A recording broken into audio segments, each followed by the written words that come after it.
Hi everyone, welcome back to my YouTube channel.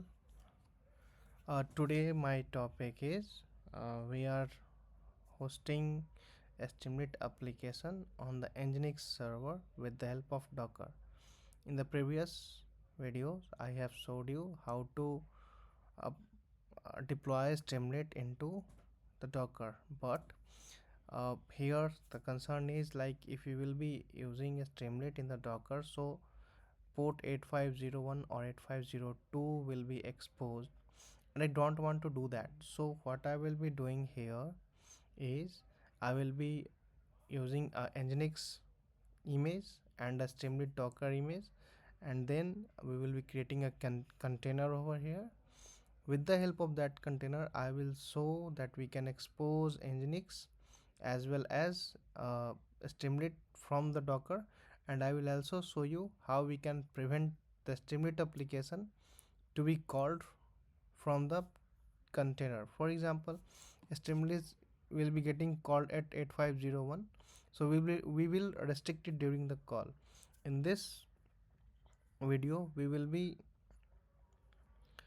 uh, having some focus on Docker Compose. However, I won't be going into the very detailed page, right? But let's see how it works. And stay tuned for the next part of the video, that will be very important. I will be explaining how we can build a Streamlit components. So that's a part of the next video. Let's start. So here we are having, in the previous video you can see we had a Docker file, right? So this is a Docker file where we were creating a Docker file, we were running it. Now I am having a Docker Compose. A Docker Compose use a build as a service. So here we are having two services, a Streamlit service and Nginx service. In Streamlit service, we are taking the build from Docker file. In Nginx, we are building it, and we are exporting the Nginx config. That is here. That is from here.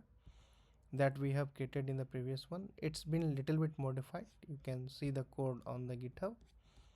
Now, once done, we will be exporting port 8080, exposing port 8080, and this Nginx will be depends upon the Streamlit. So first this server need to be cleared. After that, we are having a common network, app network, and in networks we are using a bridge here. So let's go and build it, how the things goes on. So I have done it before, so I will be creating a Docker build. So see, we are having a build for Nginx as well and for Streamlit as well. See, when I will be going here, so this won't be running, right? Even this is not running. So even not 8501 is running and not 0.0 like 80 port is running. Why it's 80? Because we have exposed it here, right? 80 85 8501. Why this will run? Because I have exposed it here in Streamlit service. So for the timing, I have exposed both ports as well as 8501 as well as 80 port 80. So port 80 will be useful when you will have a domain name, so no external port will be needed over there. So now let's do Docker Compose build. So I did Docker Compose build, so it will create a image for both of the services, right?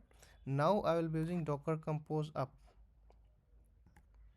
So once let's it be finish, then we can have a look.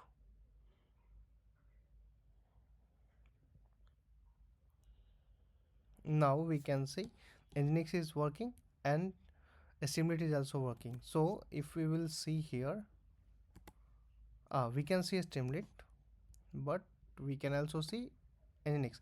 A question here is, if we are having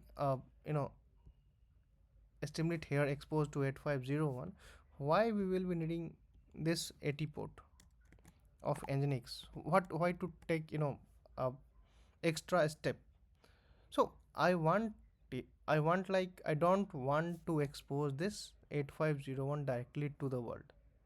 So what I will be doing that, let's do one thing, remove this port, right? And let's see the magic. So I am stopping the service, creating a build again, and I will be running it and doing the uh, docker again up. See, now if I will be up, oh, see, we can't now directly access the Streamlit application because the port is not being exposed to 8501. However, from the Nginx we are still able to get the application on the port 80. So this is uh, can be done for a security purpose as well. How, why we need to expose 8501 or to or any other port, internal port, to the public, right? So this is a very small video. If you can look, here is the docker compose, the docker file. This file is the new one, right? uh, you can see here I will be updating the code to the server. We can access we just like Streamlit and Nginx, we can add, you know, MySQL as well. We can add Postgres, any DB we can want to add, we can add. So I will be in upcoming days I will be creating all the steps. I will be showing you the entire project like live. uh, that's it for the today's video. In the next one, stay tuned for an interesting topic, that is creating a Streamlit component. So if you are following the video, please like, share and subscribe. Apart from that, for the next video, please be ready with some of the glimpse with React.js. Okay, thank you, have a good day, take care.